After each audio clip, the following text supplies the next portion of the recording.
The champ is here.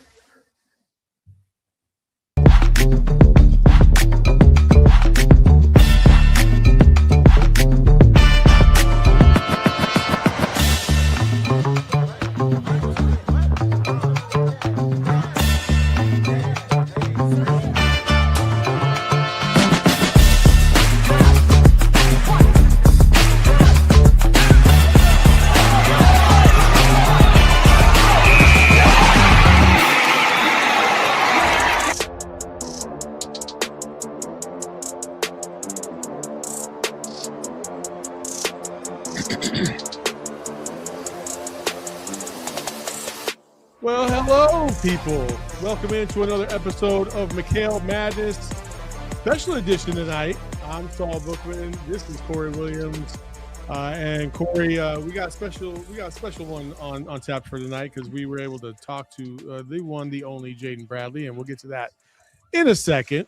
But listen, I was on vacation. I was on vacation last week, and I know it was a little chaotic and a little unorthodox, but I just want to say, I appreciate y'all holding it down. Oh yeah, Kev was on top of everything, man. We wanted to make sure we made fun of you being on vacation, but happy wife, happy life. You got to put in that time, put in that work. But yeah, show was great. We talked so much. Kev just let me run my mouth, so I just talked the whole hour. No, yeah, I heard that.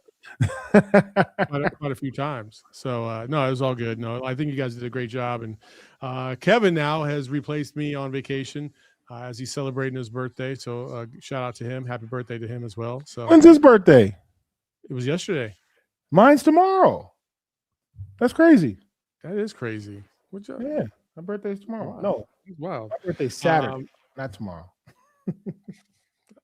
I thought it was Saturday too. I was like, wait, I thought you said it was Saturday. It is. I just don't. My brain ain't working anymore.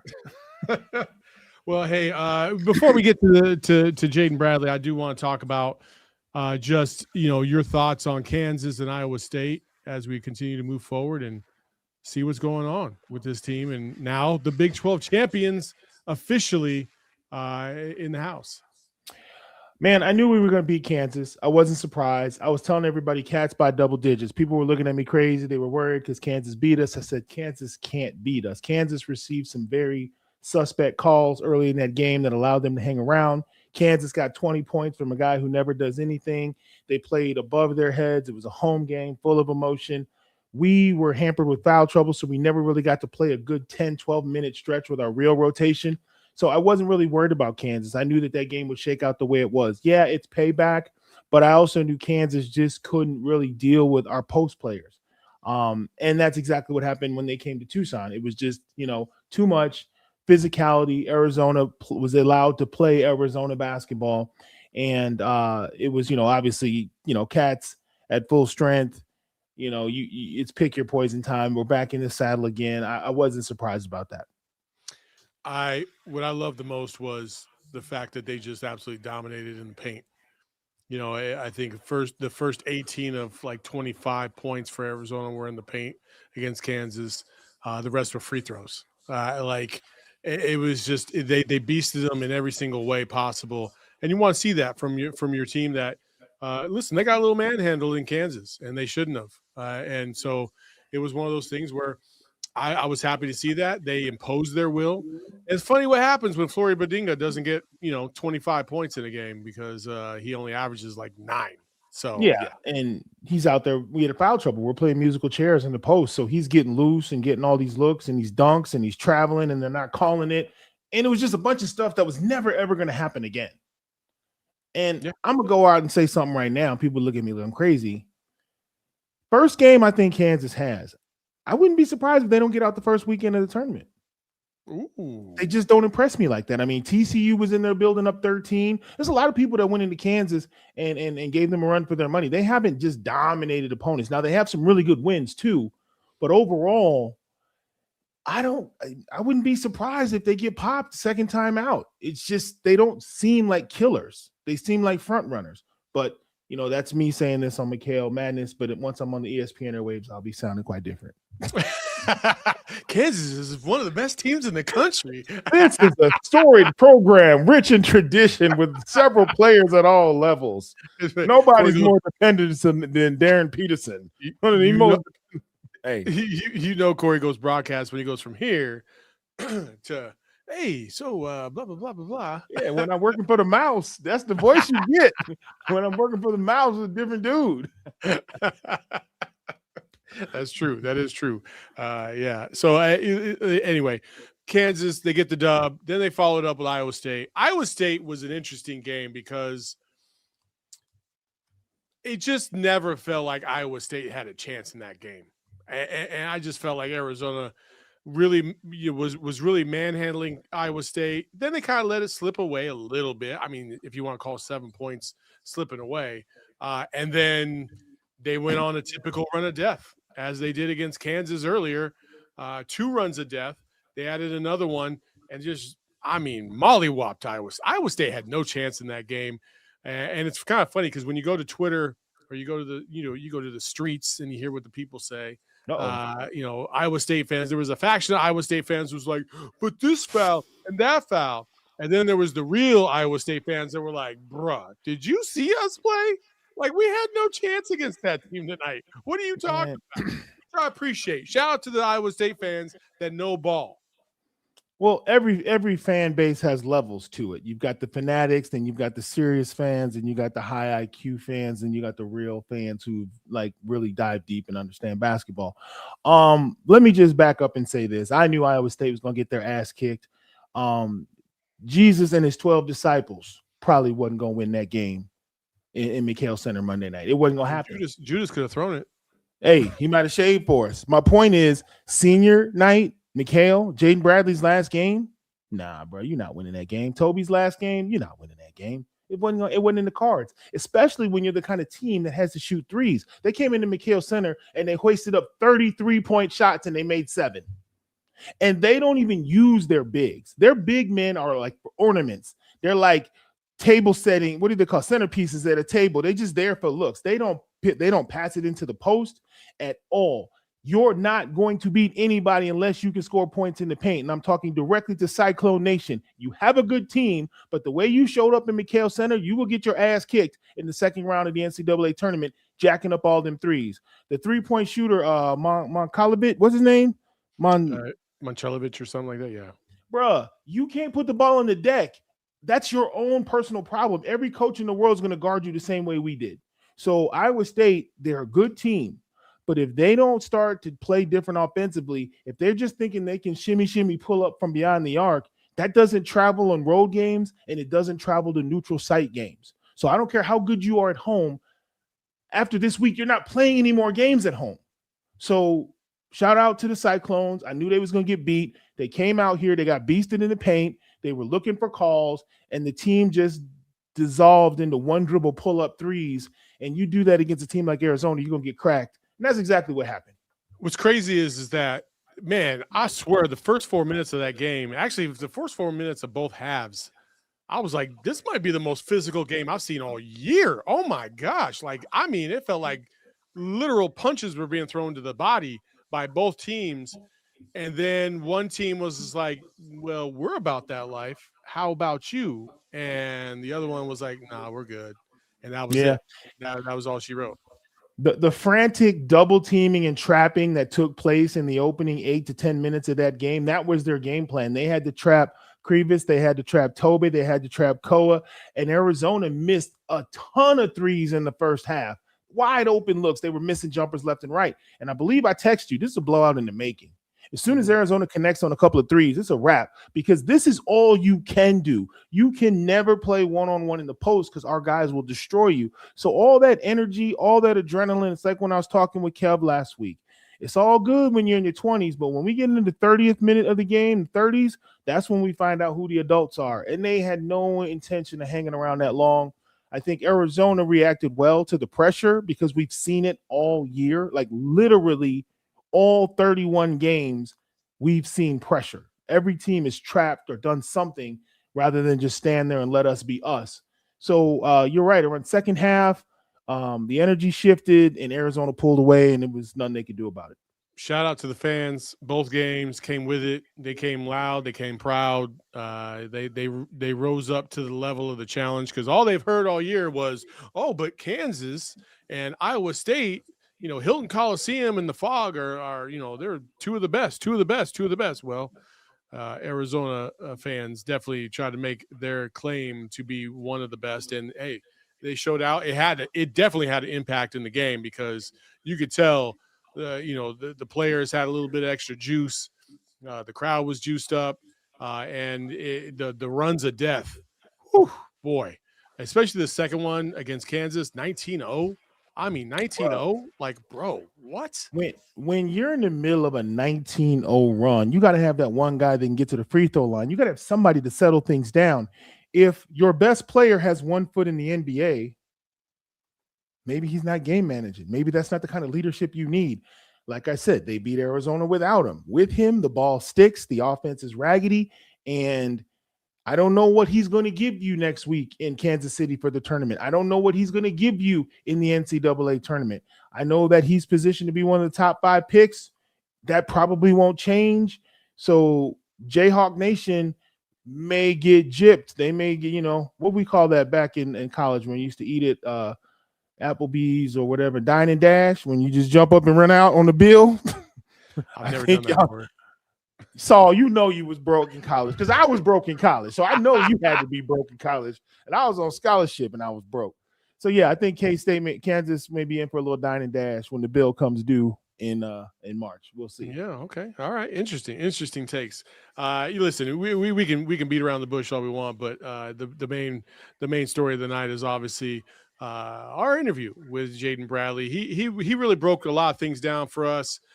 Gave us a little bit of peek behind the curtain into the locker room of Arizona basketball. And also, hey, listen, for Jaden, he's a very polished individual. He likes to keep it, kind of tight and very matter of fact. But I think we got him a little bit. We got him to open up a little bit. He said a couple things, some zingers.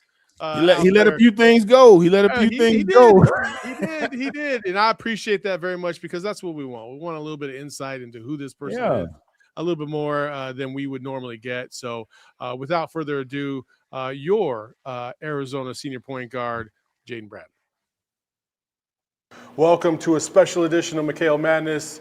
Obviously, I'm Saul. This is my guy, Corey. And we have a special guest with us, the senior point guard for your Arizona Wildcats, Jaden Bradley. Jaden, how you doing today, man? Good. Appreciate you having me. Yeah, of course. No, we appreciate you joining the show. You are officially the first guest of our pod. Yes, sir. I appreciate that, man. Listen, we'll just go ahead and start off with something easy. Obviously, your journey to get to the University of Arizona and also through the course of time here at the University of Arizona has been, a little different. Can you just talk about, where you're at right now mentally, emotionally, and physically as we head down the stretch to one of the biggest, months of the year? For sure. Definitely starting off my journey. It's been tough, ups and downs. I was at high school in North Carolina, Cannon School. Then I went to IMG in Florida.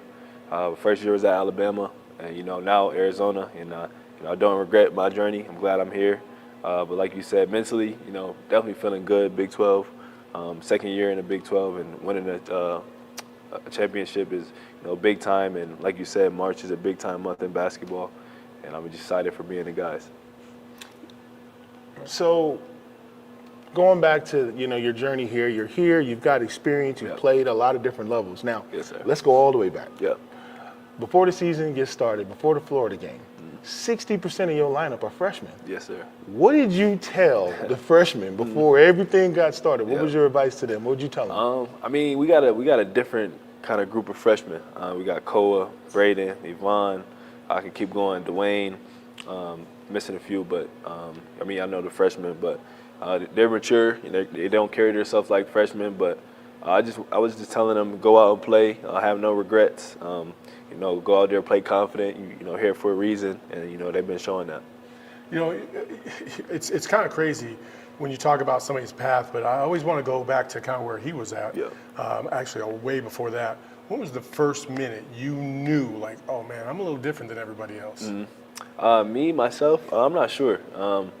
I just feel like I do better and I do well out there when I got teammates that that can get it going. I thrive off my teammates, assists, and my teammates just make me look well. So shout out to my teammates for a great year. We're not done yet. So way back in when you moved from Rochester to Charlotte. oh yes, sir. You know what I mean? Like that transition, I'm sure was a little difficult. I know you sure. had family that lived right across the street from you. Yes, and sir. stuff, from what I read.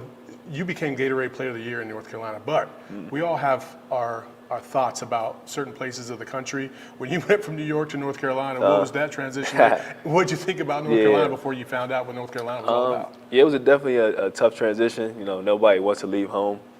We had to leave, go to North Carolina. At first, I wasn't.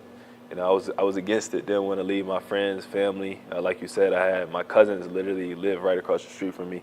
So, and my grandmother lived right across the street. So it was just family. North Carolina, at first, it was different. It was like sunny out there. Not used to that. Where I'm from, it's gloomy. It's always dark.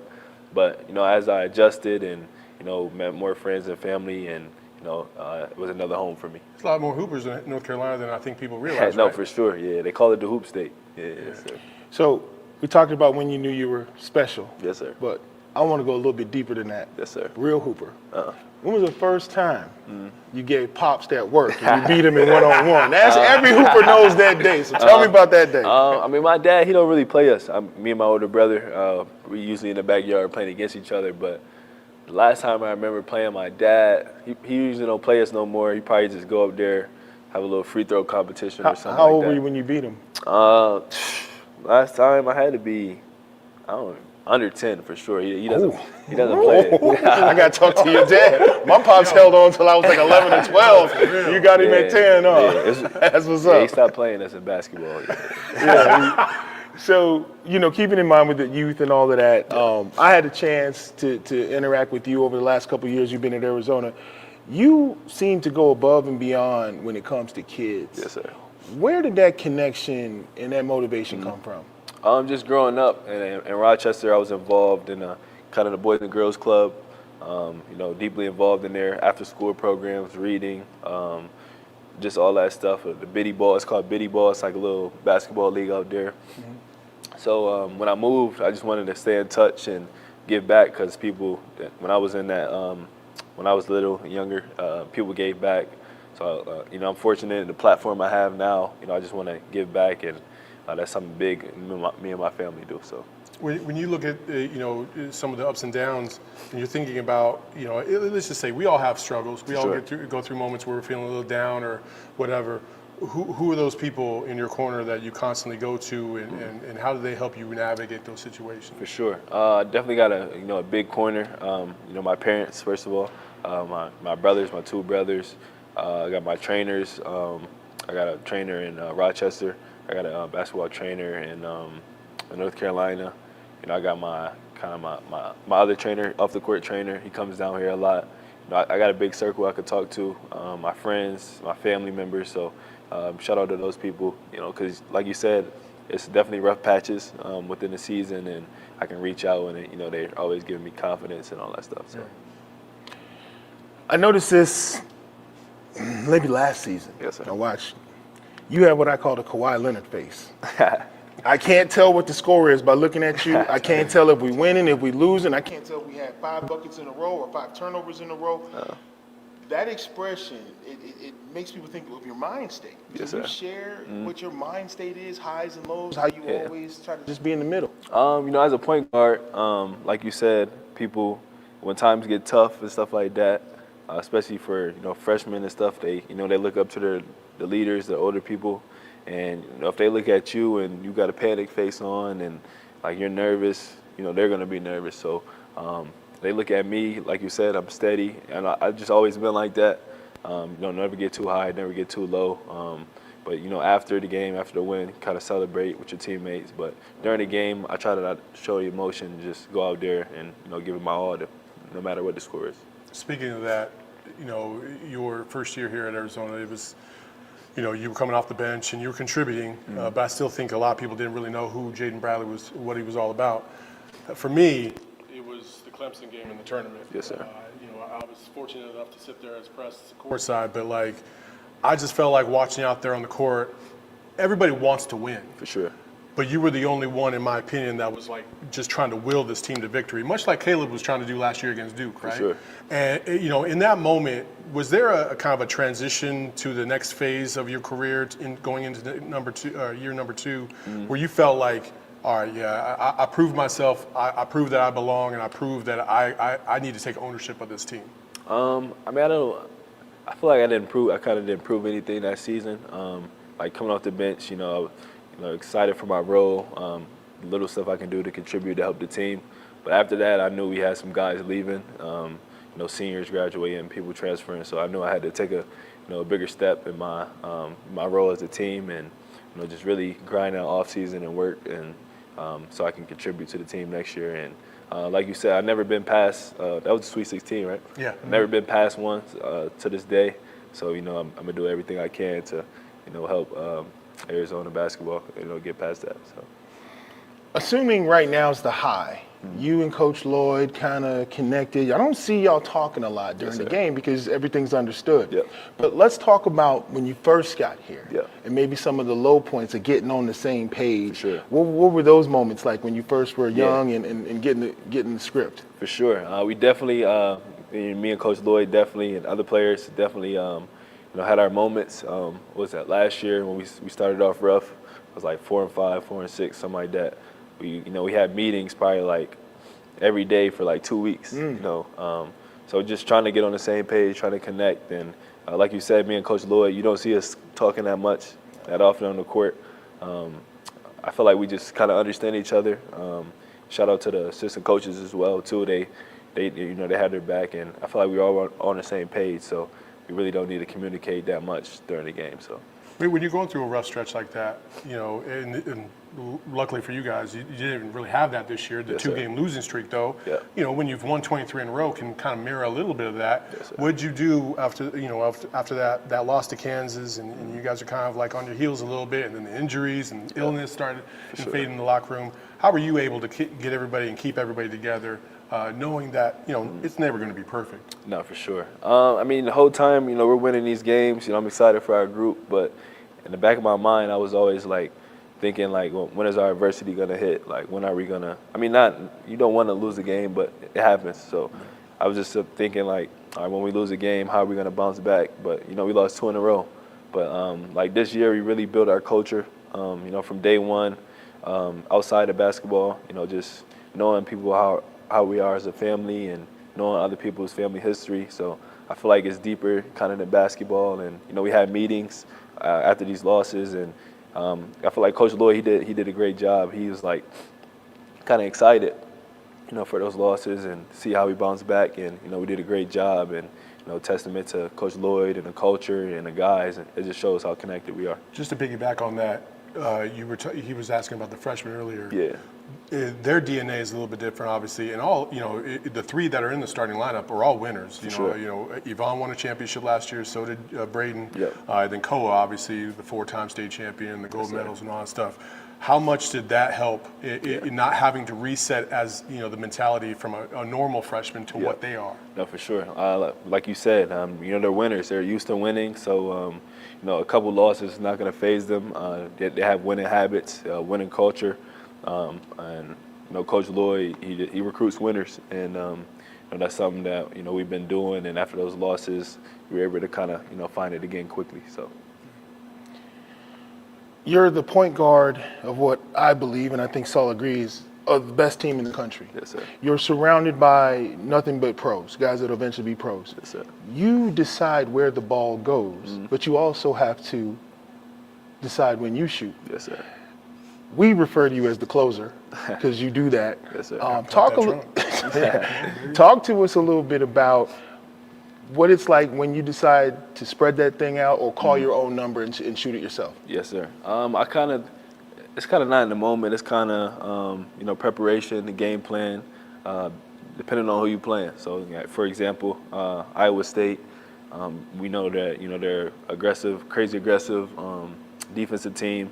They're going to double the bigs every time they touch it. So that might not be a great game to kind of throw it in the post a lot. Big Mo and Big Tobe and Koa probably not going to have maybe 15, 20, off post touches. So us guards got to play against each other. They're heavy in the gap, so I drive. I know Deli's going to be open. Yvonne's going to be open. They're crazy aggressive, so using that against them a little bit and getting to the free throw line. So, just depending on the game and the scouting report, that's depending on where the ball, where you want your shots from. So. All right, so when we're away from the court, you just got to decompress. You got to take your mind off of basketball. What's the go-to? Yes, sir. Definitely hanging with the guys. We playing the game. We had a road trip. I think it was the Houston and Baylor. We had them back-to-back road games. We had some downtime. We brought the PS5 out there. We were in the rooms. Had a little 2K tournament, FIFA. So just, spending time with the guys, playing the game, just doing stuff like that. What about a favorite movie? Favorite movie? That's a great one. I'm probably going to go Friday. Yes, Okay, sir. all right. Yes, sir. Oh, yeah, pregnant. All right. I like that. Now, you guys play in the era of social media, Yes, sir. but I follow you on social media. You're pretty mellow. You Yes, don't sir. seem to get too caught up in it. What's your approach to that? Like the things that you post, the things that you share, does it have an effect on you? You guys seem pretty insulated from sure. a lot of what's going on social media. Yeah, and I feel like Coach Lloyd and the staff do a good job making sure nobody's posting crazy stuff because, at the end of the day, it's a reflection of you. My family does a great job in making sure I don't, post crazy stuff. My brother actually has my password and kind of monitoring my stuff, so appreciate him. He's like, nah, delete. Yeah. So, but like I said earlier, growing up, people I looked up to, I saw their social medias and stuff. They never did anything crazy because you got, you got fans and family, looking always, monitoring your every step. So you want to be a good example for those people. So no burner accounts. No, sir. No, right. I like to. That's what I wanted to hear. What's been your favorite game so far as a Wildcat? That's a great question. I definitely have to say the Iowa State game at home. Just being able to outright win the Big 12, on the home court. My last game in McHale, crazy feeling. So that's definitely one of my favorites. Is there a particular play maybe that you remember through the course of your career? You're like, ooh, that was Yeah. kind of nice. Probably staying recent. I probably want to say either the lob I had to CD, that was crazy, or Dwayne when I missed the three. That putback dunk from Dwayne was, I feel like that set the place off right there. So it's a lot of different plays as well too. For sure. You've got 3 guaranteed games remaining in your collegiate career. Yes, sir. You can push it out Yeah. to as many as, 10? 11. How mindful are you of the urgency, or is it business as usual? Yes, sir. I'm glad you said that. Coach Lloyd just got done talking to us about that. So usually, like postseason, everybody's kind of panicking, scrambling, like this could be our last game. But he wants us to approach it, as a regular game. Like all season we've been tested, playing against the top team. So just go out there, don't try to do anything you haven't done before. Just play normal, and obviously you got to take care of the ball, score, defend, and everything handle itself. But like you said, 3 games guaranteed. Definitely want to extend it. Want to win a Big 12 tournament championship and a national championship. So that's the goal. Have you had a chance to check out the LED court yet? Not yet. I'm excited though. I think I've seen it. The girls just played, so I kind of seen it on TV, but it's a little different in person. Yeah, so. yeah. You've experienced Vegas. Yes, sir. And you've experienced Kansas City. Yes, sir. Let's keep it real. Which Not one even. do we like more? For sure, got to keep it real. Vegas is just different atmosphere out there. It's always a lot of people, always stuff to do. Not from just a player's perspective, but families. I feel like you go out, you watch a couple games a day, but you have a lot of downtime, and Vegas just has a lot of stuff to provide. So.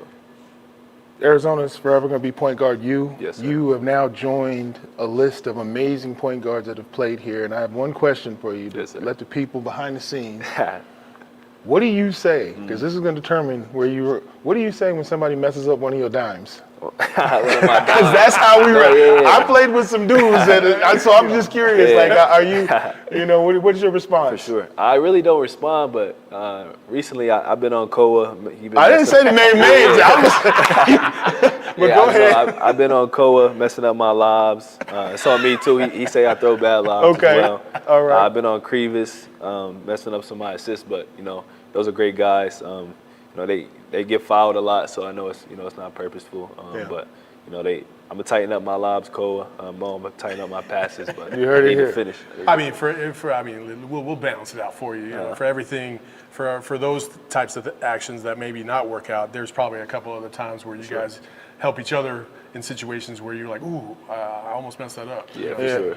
A lot of people don't realize when you're the point guard and you make a decision to give somebody an opportunity, that's almost on you. Like you got to turn to coach and be like, I thought he had, and then people don't. It's a lot of responsibility when the senior point guard is throwing you the ball. You got to finish. So that's why I was wondering because I played with some good guards at Arizona, and I know that's a lot of responsibility. When Damon gave you the business. Yeah, you mess up a lob or an open three, and it's not about they want the stats. It's about that trust. So I was just curious, and I know that's a part of leadership that I think you've done really well at. For sure, thank you. With those guys, kind of speaking of which, Delhi struggled a little bit at the beginning of the year. Yvonne has kind of gone through some of those from the three-point line specifically. Yeah. What have you been able to do to kind of keep them up, keep them ready to go?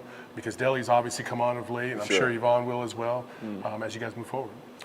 Just always instilling the confidence in my guys. I know Delhi's probably one of the best shooters, in the country, and we're gonna need him down the stretch. So just instilling that confidence when he was going through a little rough patch, and look where he's at now, and probably been averaging like 20 for the last couple games. Yvonne's doing all the hard work, all the gritty stuff and stuff that nobody wants to do, and he's been great for us.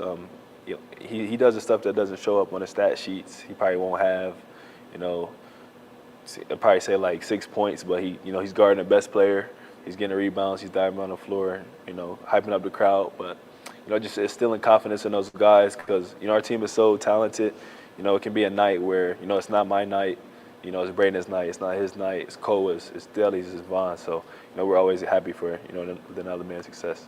Well, to kind of wrap this up, unless you got something else. No, I just wanted to say on a personal note, Yes, being a part of the Tucson community is what all Wildcats have done since, the Lute Olson era. And I wanted to thank you because a lot of people may not be aware of all the stuff you do in the community. Yes, sir. And it's not stuff that you have to do. I know you're always busy. You're the point guard on the #1 team in the country. You got a lot of stuff going, but you always have made time for the community. So on behalf of all of those people, I wanted to just say thank you. I appreciate that. Yes, sir. Your last message to Wildcat fans before we go on this kind of crazy ride for the next. Yes, sir. I always like to say butt clinching time. Yep. You have a huge moment in front of you. Obviously, nobody needs to tell you that. You know what the drought has been since the last time this program has been to the Final Four. A message to the fans to kind of keep them motivated as they should be, and positive as we move forward. No, for sure. And to the fans, we appreciate y'all from supporting us in McHale, and I hope y'all on this ride, long journey we got. A lot of games to be continued. Personally, I've never been past the Sweet 16, and that's definitely something I'm trying to check off my bucket list before my college career is over. So see you in Indiana. Appreciate y'all. So that's Jaden Bradley, star point guard for the University of Arizona. For Corey, myself, thank you so much for joining us on McHale Madness. Until next time, peace, love, bear down. Hey, listen, I've said it since the start of this podcast, and I will say it all the way to the end. The official Jaden Bradley Stan account is right here. This is the official Jaden Bradley podcast. And I love the fact that he ended up by saying and acknowledging, see you in Indiana. That's there dope. It is. That's dope. It's funny because I had this range of emotions and I didn't want to get into it during the interview today, but it was weird. So they beat Iowa State. They clinched the Big 12 with 1 game remaining. Did we have that on our bingo cards? I don't think we did. I don't think we did. The Arizona winning it outright with a game to go. I mean, we talked about that February month where they played the top half of the league back to back to back. They went 5-2 down that stretch. They lost the games I didn't think they were going to lose. They lost at home to Texas Tech and at Kansas, maybe at that one. But, winning at Houston without Koa Pete, come on, bro. Like, this team is amazing. So I'm watching the post game, and I'm watching Tommy Lloyd in the center of the court, and he's talking to the crowd, and he says, we thank you for your support, and we got a lot more work to do. And the crowd just went nuts, right? And I thought to myself, this is ridiculous. And I started to get angry. This man has gone 28-2. He's won 93% of his games. He won the best conference in the country by far with a week to go. It's done. Bring out the T-shirts and the hats. We them dudes. And he stood there and had to say, we got a lot more work to do. Tucson fans, if you don't understand how spoiled we are, shame on you. Shame on you. Because none of us had this on our bingo cards back in November. But I thought, how crazy is it? So the average college team, the national average is 15 wins a season. That means if Arizona don't win another game, most schools got to play two years to get all the wins that Tommy and these kids just racked up. So while I know we want a national championship and I know we want a Big 12 tournament championship, and I understand all that stuff, I would urge our fans to just do yourself a favor. You're at the top of the mountain. Look around. There's nobody with us. We've clinched the toughest conference. We've won 93% of our games. We had a couple of players out for the biggest stretch in the season. And yet there's a coach who understands us and knows that we want more. And they're going to do everything they can to give us more. But by no means am I going to tolerate any Tommy Lloyd or Arizona basketball slander, regardless of the tournament. If you have something like that to say, just don't walk up to me, because it's not going to be a good situation. And I'm going to tell you something else while we're on the topic of things Corey don't like. I'm tired of the Koa Pete slander. I'm tired of all these idiots who don't know nothing about basketball to realize that this young player has seen a double team for 29 straight games. And it's not a double team for a little while. It's a double team every time he touches the ball, and he still gets 12 and 7 somehow. And he's a freshman. And people are acting, oh, Koa needs to step. Are you watching the games? Where do you think all these threes come from? Where do you think these transition moves and guys cutting to the rim and getting and ones and high lows? It comes off double teams. And everybody's enamored by points, and Braden Burries is the best player on the team and he should go in the top 5. Braden Burries' transition layup that he gets is the completion of a Krivas block or a Toby rebound. Like, these kids are all connected, and sometimes we want to pick and choose and elevate and push down, and I'm not here for that, because all of them need each other. So I'm looking at a well-oiled machine getting ready to go into March. I'm proud of what they've done. Of course I want a national championship. I think if Arizona, they should win the first 3 games of the tournament. Anything less than that, I'd be disappointed. They win the first 3 games of the tournament, get to that Elite 8 with a chance, getting to that Final Four. But then you're talking about the cream of the crop. Most likely, with NIL and overall talent, those remaining 8 teams are going to be heavy hitters, just as good as us. But I still think we've proven we can beat those teams as well. So I just blew my mind. Like, yeah, great season. We've got a lot more to do. And everybody agreed. And I thought for myself, man, we are really, really privileged. That's my TED Talk on Tommy Lloyd and Wildcats. Brother, I said the exact same thing on the post-game show on Monday. And I absolutely agree. Yes, they getting back to the Final Four is everything, right? But because of the uniqueness of this season and how much they overperformed, you can't overlook that, and you can't dismiss it. If they lose in the Elite 8, that doesn't mean that this season was a wash. They literally had one of the best regular seasons in school history. They spent 2 months at number 1. They spent 2 months at number 1. It was crazy. And you can go back to every Pac-12 season where the Wildcats won 25-plus games. You would be hard-pressed to find a schedule that was mounted against them in the month of February, where they had 7 of 9 games against top 15 opponents. You just won't. You just won't. It's just it's truly remarkable. And then you throw in the non-conference. Florida is playing out of their minds right now, and they beasted them with 3 freshmen in the lineup. Like, I wouldn't even say 3 freshmen because Braden Burries was basically non-existent in that game. Didn't do He nothing. didn't do anything in that game. So I mean, it's just crazy that there are people out there that will absolutely stomp on their grave if they should not make the Final Four, which is really unfortunate. And to them, all I say is, you probably just don't enjoy life. Like, I don't know what else there's to say, man. Like, this has been one of the most pleasurable seasons of Arizona basketball that I've seen, because I've seen good basketball. Like, they weren't flashy. They didn't have dudes running up and down the court, dropping 50 or dunking on people's heads every single time. They tried to a couple times, which was kind of cool. But like, overall, it was just good, solid, strong, physical basketball from end to end.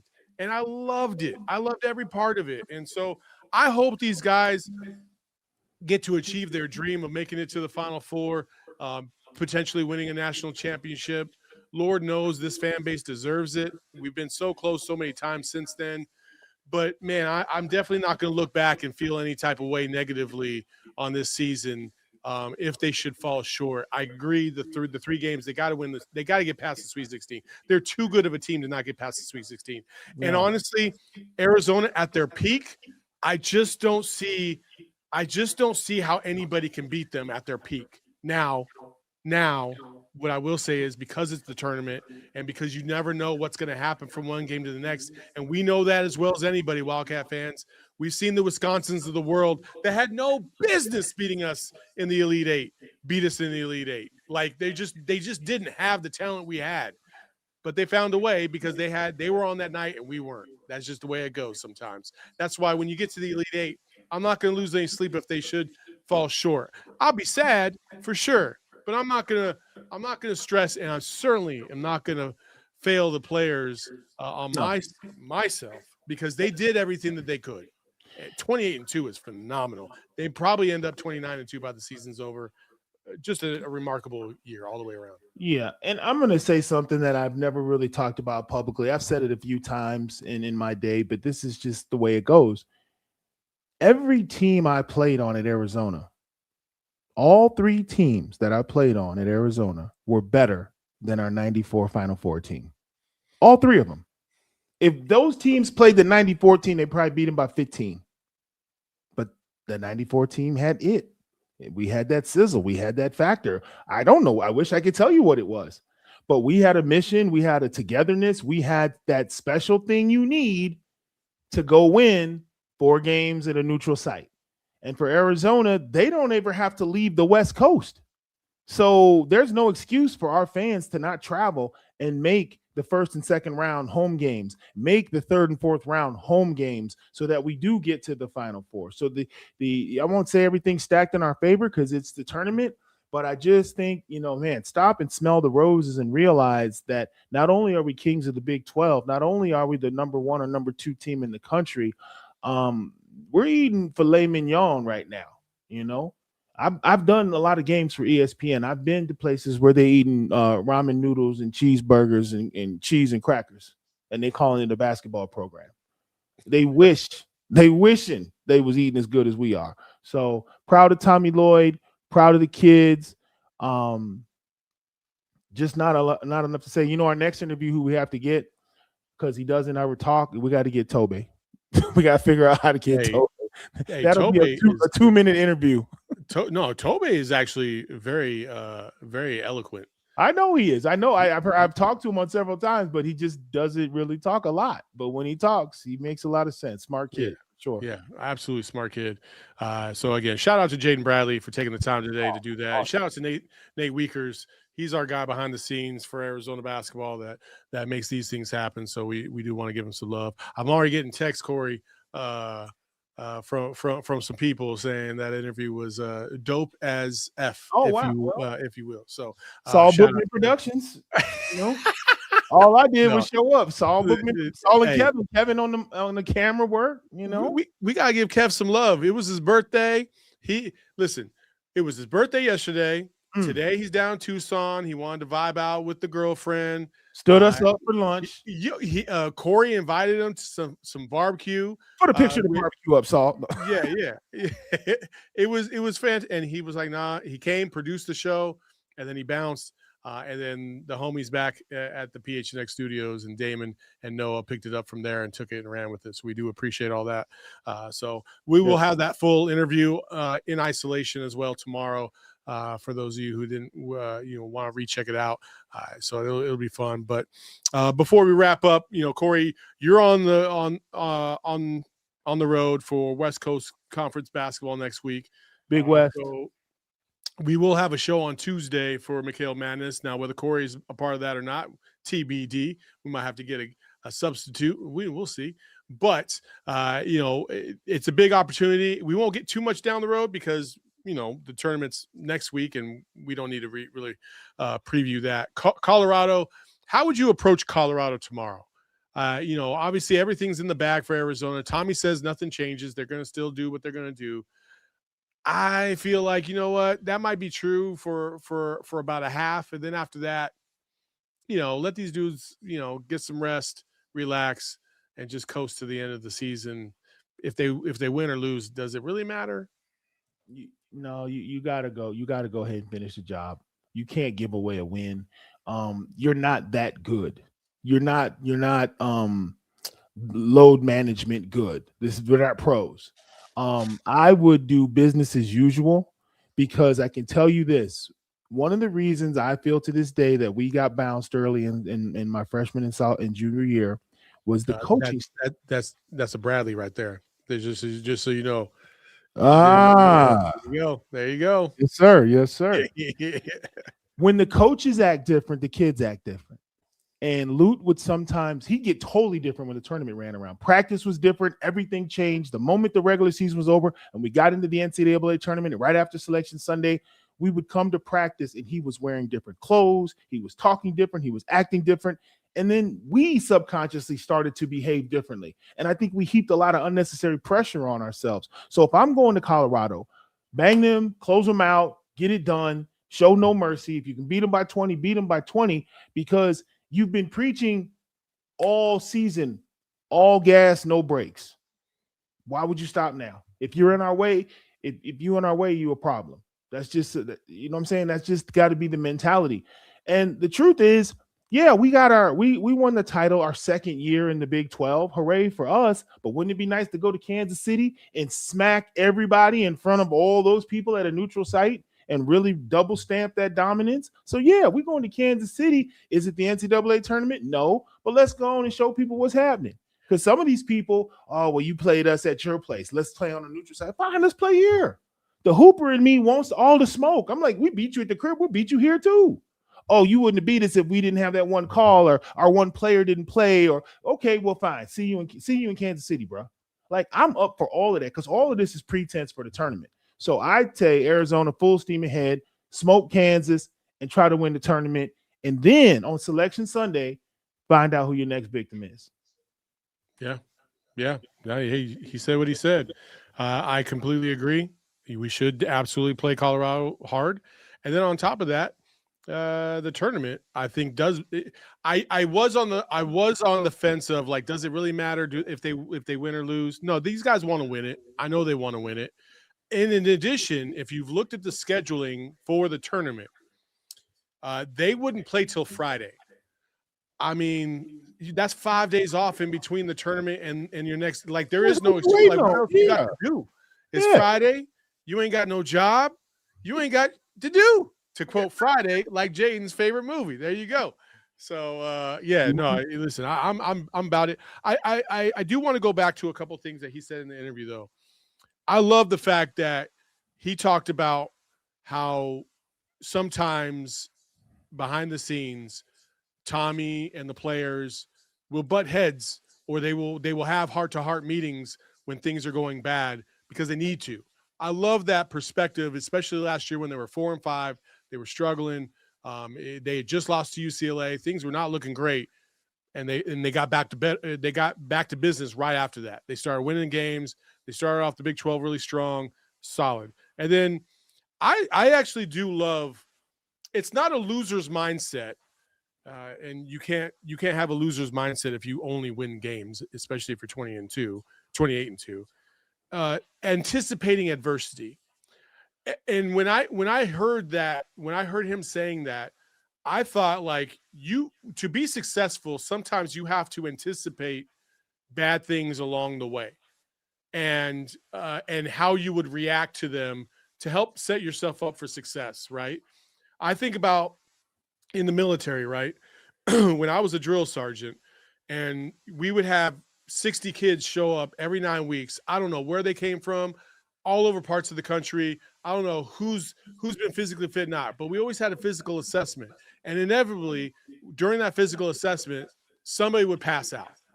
Sometimes it was serious. Sometimes, people would just be like, they try to play a lame duck. Right. And you can't panic in those situations. You might have to provide CPR. You might have to call an ambulance. Your panic does not really give anybody confidence that you know what's going on. So you have to be solid. And that's why my wife she always panics a little bit when she's like, why are you so calm when, like, there's other chaos around? I'm like, that's just how I was trained to be. And I feel like that's what these guys are. No matter what the chaos, they're going to be all right. You just keep believing.